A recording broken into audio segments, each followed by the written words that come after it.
I'm Susannah Constantine, and this is my wardrobe malfunction, where I talk to someone very special about their life in clothes, and together we explore all sorts of other things too. This is our 18th Zoom episode and was recorded in August 2020. We love hearing from you, so can you drop us a line to help@mywardmal.com, and we're always after your clothing stories for our pyjama party section, so please keep those coming too. Do subscribe, rate and review, and follow us on the usual socials at mywardmal, and you can find our website at mywardmal.com. Right, on to today's special guest, the phenomenally talented Nicola Benedetti, virtuoso violinist and founder of the Benedetti Foundation. Do check out the work of the foundation at thebenedettifoundation.org. It's hugely inspiring.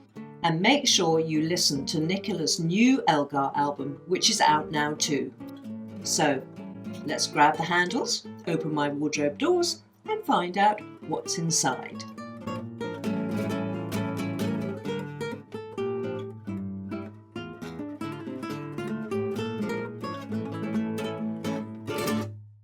I'm kind of a little bit overawed because I am with Nicola Benedetti. My knowledge of classical music is very basic, but having researched you, I mean, it's the passion with which you play is something I never understood before. The passion it takes to play with the quality you do. Well, thank you very much. I talk about it with young people a lot. It's one of those strange things and inhibitions you have to very quickly rid yourself of if you're going to go into any world of expression and music making. But with what we call classical music, so much of the time we're really delving into cultures and periods of history that are not all that similar to our kind of daily normal walking lives. But of course, it's a practice in deep empathy and trying to understand who those people were, how they expressed themselves. And a lot of the people that whose music we play, the reason we do play it and still give so much time and reverence to it is that sort of we feel like they were saying things that spoke across time and saying things that are a really profound whole human story. And the study of that is definitely the biggest privilege of the thing that I do for a living, is being able to kind of peer inside the minds of people that thought that way and felt that way and were able to, put it in some sort of written code that we can then look at and interpret.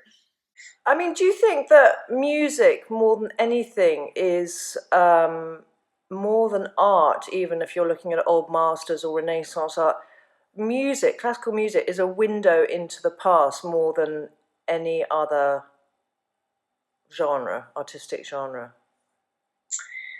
I think what music does probably better than a lot of other art forms or ways that we tell stories of who we are and who we were, and of course who we want to be, and how they are completely inextricable.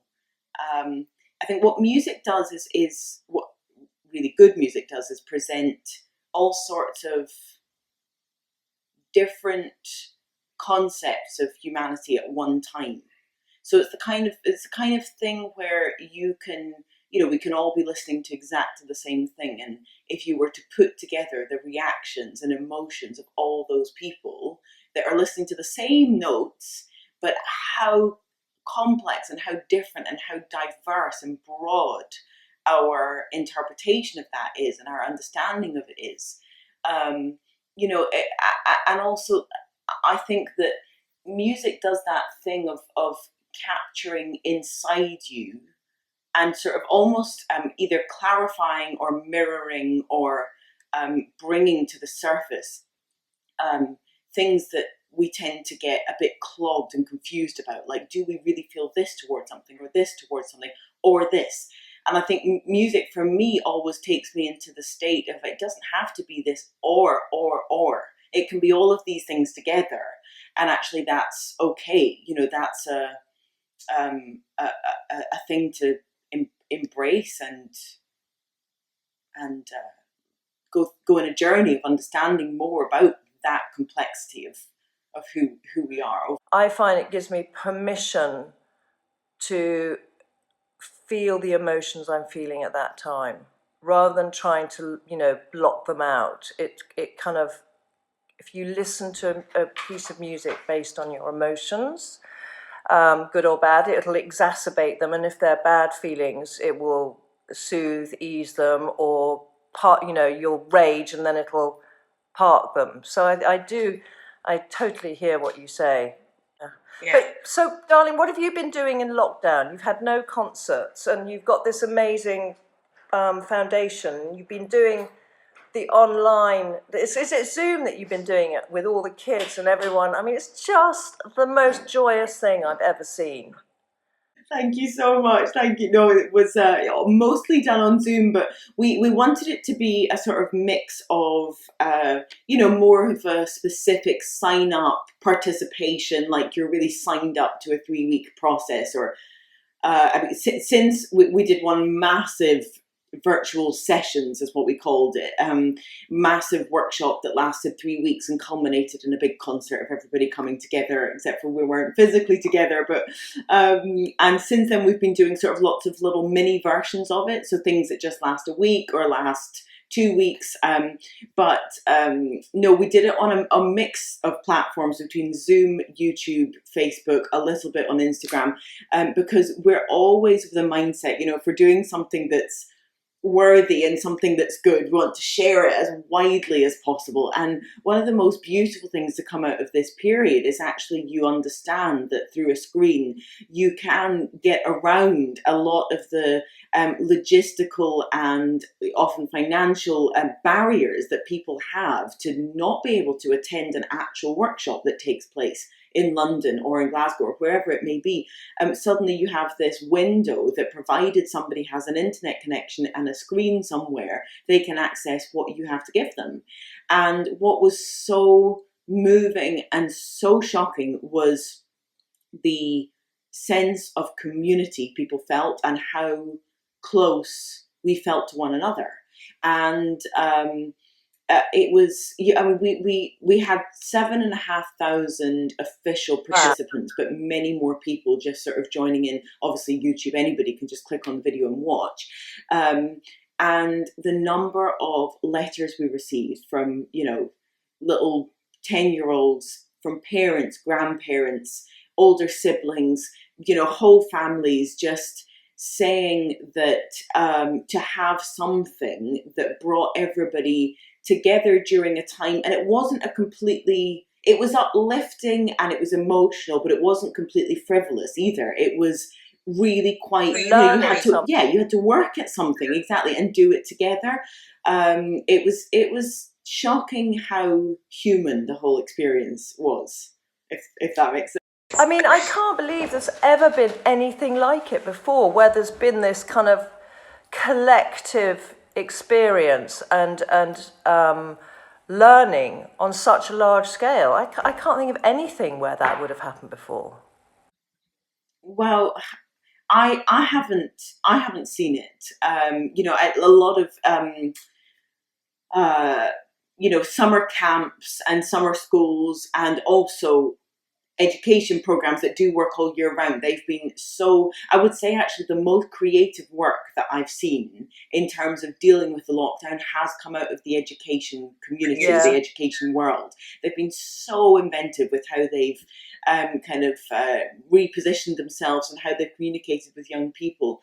But I would say, like, for us, it was our whole mission as a foundation has been changed for the better and forevermore by that experience. I'm sure a lot of people, it's the first time they've ever had the opportunity to get involved in something like this. So maybe post-lockdown, when people can get together, they will then go physically. So it's been amazing. So you've got the BBC Proms on the 3rd of September in front of no one. I mean, how's that going to be for you? I honestly don't know how I feel about it. Like, on the one hand, you know that, I mean, we've had a lot of practice playing for a screen, knowing that there's people on the other end of that screen. So, you know, we'll be playing for a TV and radio audience. You know, a lot of people have been doing, not a lot, but some people have been doing extremely socially distanced audiences. So just having, you know, 40 people in a space that could hold thousands. But also, like, I mean, if you look at France, for example, they've been putting on full-on concerts for like a month now. They've had concert halls literally filled with people. In Vienna, in Prague, in so many cities around the world, they've kind of worked out a way to do that, and so we're behind. We're just behind and constantly flip-flopping. And I understand that there is, you know, I think it's a mistake to, you know, push for really strict deadlines too harshly, because what happens is then something changes and you have to change that. Yeah, people get this.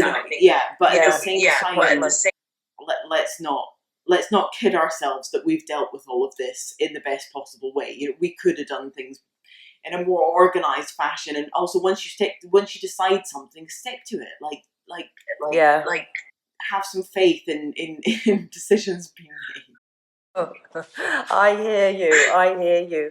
But it must be, it's because you must, I mean, do you rely on an audience? How much of your performance is reactive to an audience? You're definitely aware of the audience, and kind of, even like from a physical standpoint, you sort of play out to them and you play into the audience, you know, and to not have that is very strange. But I've been talking to a lot of students about how they've dealt with this sort of change, and I've been encouraging them to look at the screen as something that you actually interact with, as opposed to something that's completely static, that's kind of looking at you, that you feel sort of intimidated by. Like, you've got to use your imagination to the strongest, you know, possible potential, and look at that screen as being, like, kind of humanize it as much as possible.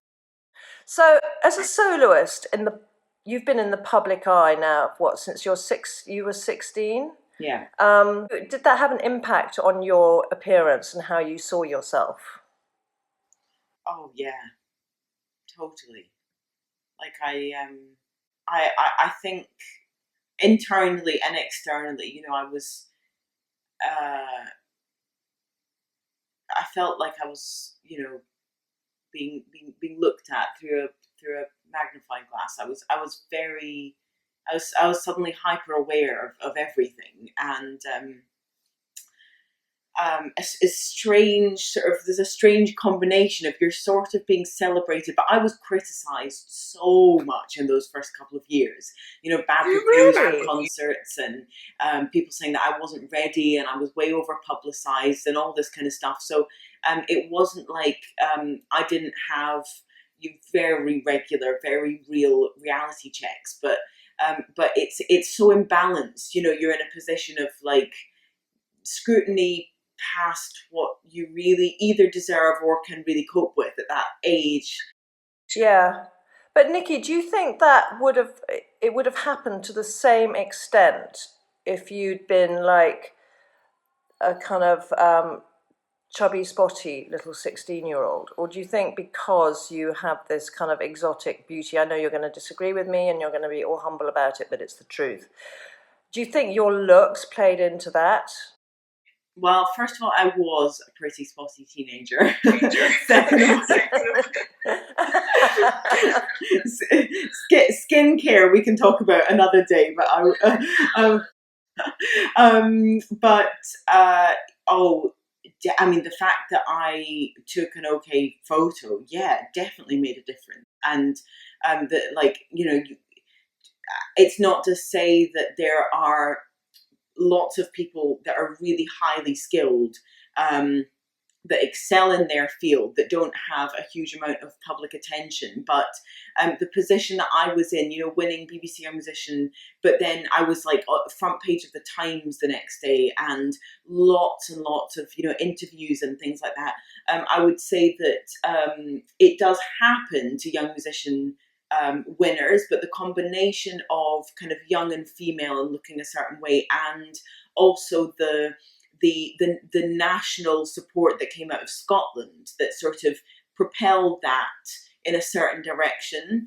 I think all of those things played into a more intense level of press, and definitely.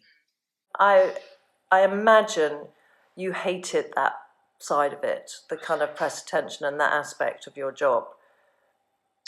I was sort of, it's funny, I look back now and I almost feel like, where was it's like there's a bit of vacancy to my memory of that. Yeah. And I think the reason is I had genuinely no emotion or feeling of either achievement or negativity connected to that side of things. If I did a bad concert, I was depressed. Yeah. If I did a good one, I felt like I was worth something. And like everything else was sort of insignificant, and I was just sort of being pushed and pulled in this weird wave that went up and down and roundabout. But actually, in terms of what was important to me, like, was I playing well or not? And then relationships to people around me. And that was like actually determined my happiness or sadness, so everything else was sort of. But you were, I wouldn't say lucky, but fortunate, and it's a testament to your gift that it's so all-consuming, and also it shows a great deal of maturity for someone of that age when you were young, and you still are young. But to have just been focused on your craft is pretty amazing. Well, but if you think about my perspective, I had gone to a music school from the age of 10, and then what I was aware of an entire international scene of young musicians that like the dedication to playing and to improving and to music and to the violin and to their technique it's so all consuming. I mean, think of gymnasts and young sportsmen and women. But it's like being a ballet dancer, isn't it? It's the same. Exactly. So if you think of that, and I've got that whole, yes, I've got kind of the perspective of parents that listen to ABBA and the Bee Gees, and like a family that neither know nor really are all that interested in that kind of like elite sort of musical thing. So I like, and the older I get, the more hugely appreciative of an extremely normal perspective I grew up with. So I had this very like normal perspective, and then I also had this very intense, like hyper disciplined perspective.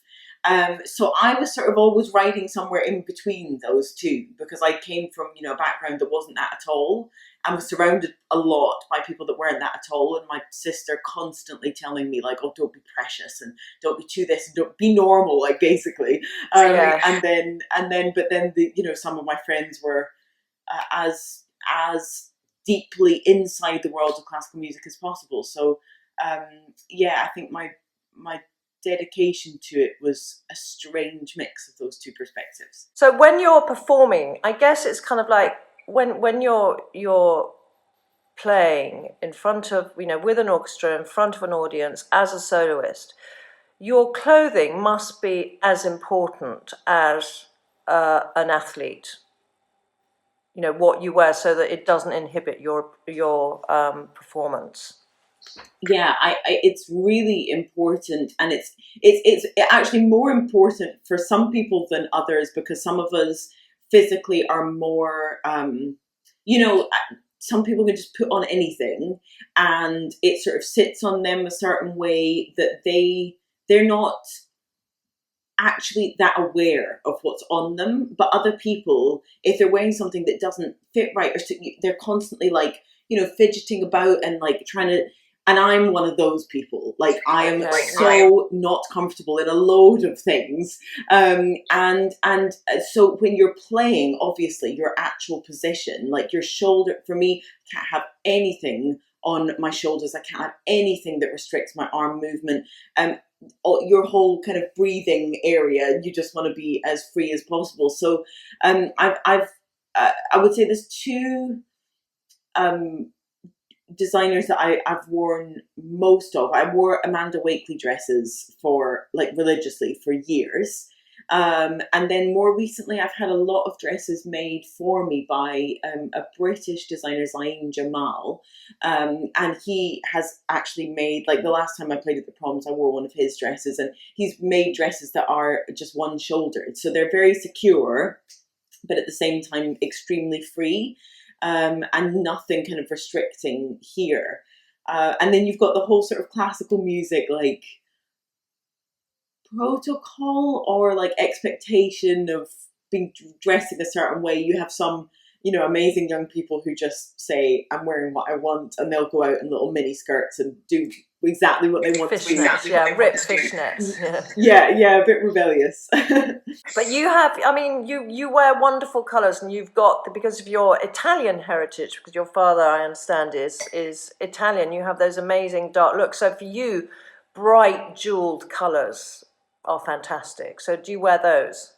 I'm going to literally tell you like what I'm wearing right now. I would wear burnt orange, black, goldy colours, beige, white my whole life. If I like, literally, I will go into a shop and I just like gravitate towards those colours. It's like a pool, which always makes me laugh because they're basically the colours, apart from the black, they're the colours. No, actually, the black is also on a violin. It's like every colour that's on a violin are the colours that I would go towards. Yeah, I do, like, I'll wear red. If I could get a load of colours in burnt orange, dresses in burnt orange, I would. I have red dresses, I have some green dresses. I'm not very good with pastel colours No, they wash you out. Not good. No. And you need that power. If you're backed by an audience, by an orchestra, and you're the soloist, obviously you have to stand out. Yeah, when I go on stage wearing black, I get severely told off by my dad, who thinks, good man, I should never do that. He just is, wear white, wear colour, you want to stand out, blah blah blah. I'm like, but I'm a collegial person. I want to blend in with the orchestra. He's like, no, wear colour. But he's so right. I want to meet your dad. But and do you love shopping, or is it something you find difficult? Do you walk into a shop and go, there's too much choice? Like I'm one extreme or the other. I could go into Westfield Shopping Centre or wherever and get a horrific headache within about half an hour and just feel so drained, so exhausted and stressed. I'll call my mum and my sister. Both of them are extremely good shoppers, and I'll be like, what do? I can't make any decisions. Or if the opposite happens, like I'll just be on a good streak, I will try on 20 things and get them all. But I shop not regularly, so when I do, it's like maximum pressure. I have to get everything that I need. Okay, and you never shop online? I'm not good at shopping online. I'm terrible at it. I've got to teach you, because I never go into a shop now. Ever. I will come and teach you how to shop online, and I will go through all the good sites. I will come and do that, because you're... Oh my God, please. We can document it. You would make me the happiest person on earth. Okay, well, let's do that. Consider doing such a thing. Now, I really hope, Nikki, that you have had a wardrobe malfunction whilst performing. Please tell me you have. Yes. I've I've had two major ones, and then many other like mini ones. Yeah. So the first was I was wearing a dress. This was when I was really quite young and playing in a church. Oh no! Oh dear! I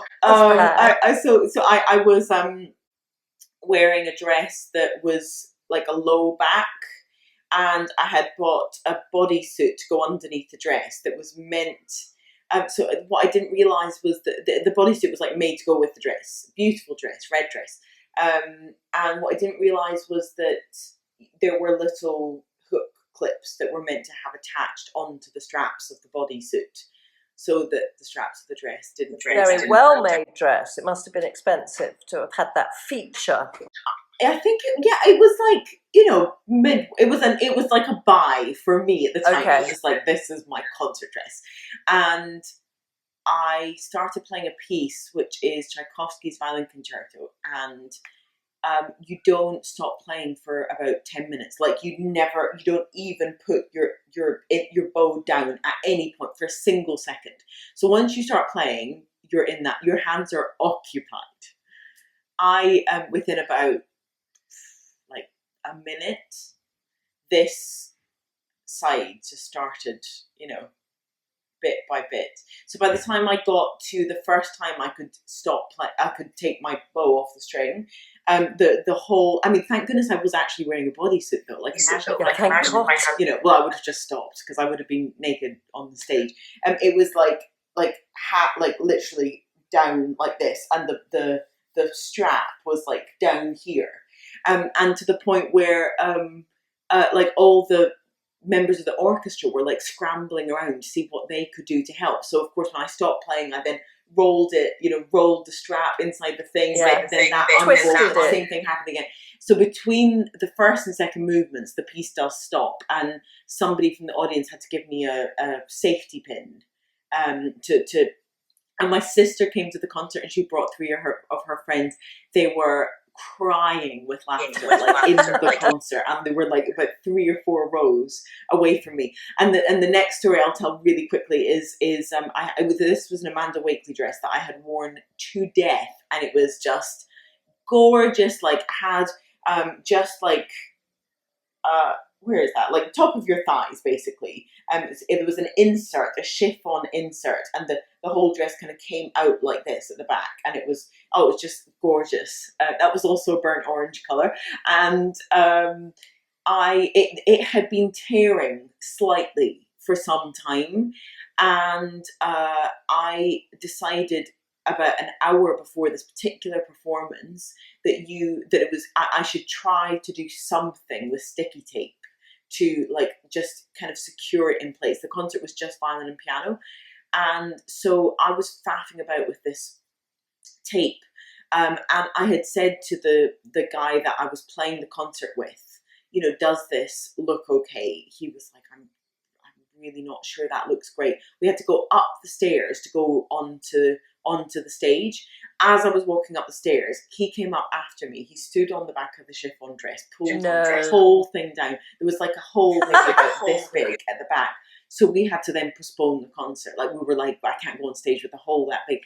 And I ended up then, it was too late to sew. We couldn't find a sewing kit. I ended up with this like cluster of sticky tape at the back of my dress, walked on stage with it like that. I was playing a piece on my own at the beginning. I became so concentrated that I decided to close my eyes, and I closed, and the piece is like 45 minutes long, and I opened my eyes after maybe 20 minutes, and unbeknown to me, I had been slowly turning round.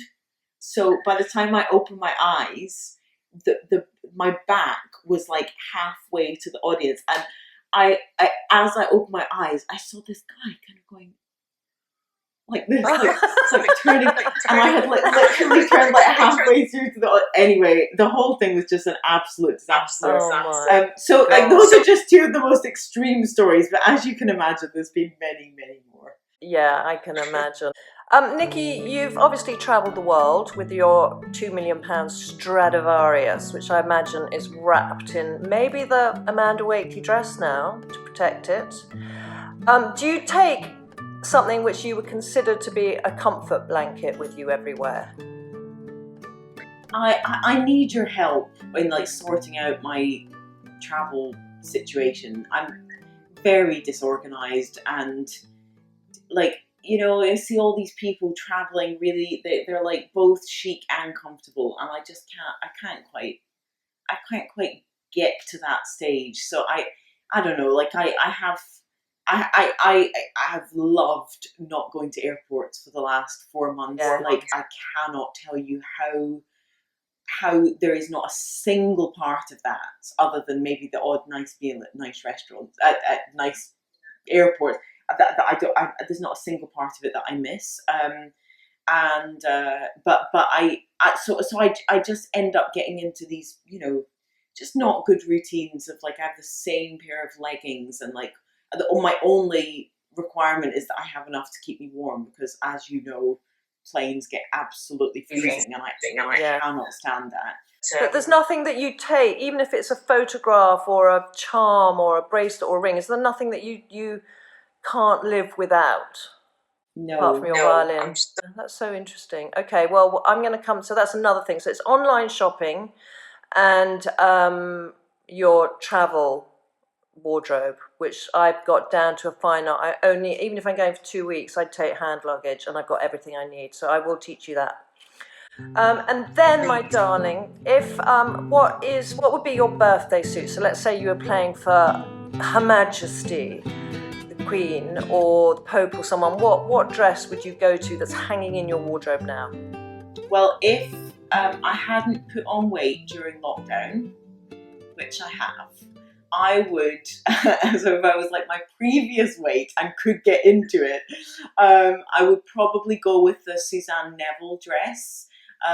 That is just, it's like the most stunning. It's navy blue with a black sort of belt type thing, and it is just the most, it's just a very simple kind of hourglass type, thick, gorgeous material, sits amazingly. I wouldn't necessarily play the hardest piece in the world in that dress, because you can't breathe 100% normally. Your breath is like a tiny little bit restricted, but it is just the most stunning dress. So yeah. Lovely. And just very quickly, what is the best material to play in? Would it be like a satin or something, or a silk, so something quite lightweight and fluid? Definitely. I would say silk and satin are both beautiful materials to play in. You want to feel like you're sort of like, to have a light corset or something is sometimes quite nice, but that the material itself on top of that is just absolutely non-restrictive. Well, Nikki, you are, you know, you're extraordinary, and everything you're doing. You've got your new Elgar album coming out, or is it out already? It's out already, yes, yeah. And you love Elgar. I know you love Elgar, and you love the man himself, and felt a real connection with him. But yeah, so okay, I'm going to help you with clothes, and you can help introduce me properly to classical music. Is that a deal? Yes, that sounds like the best deal ever. I think I might need to add a little bit more into the deal, but I would say, welcome your help. Yeah, you're amazing. All right, my love. Well, listen, you take care, and thank you so much for your time, Nikki, and good luck with everything. Thank you for having me. Such a pleasure. Good luck with the album, and good luck with the proms on, when are the proms? The 3rd of September. Good luck with that too. All right, my love. Take care.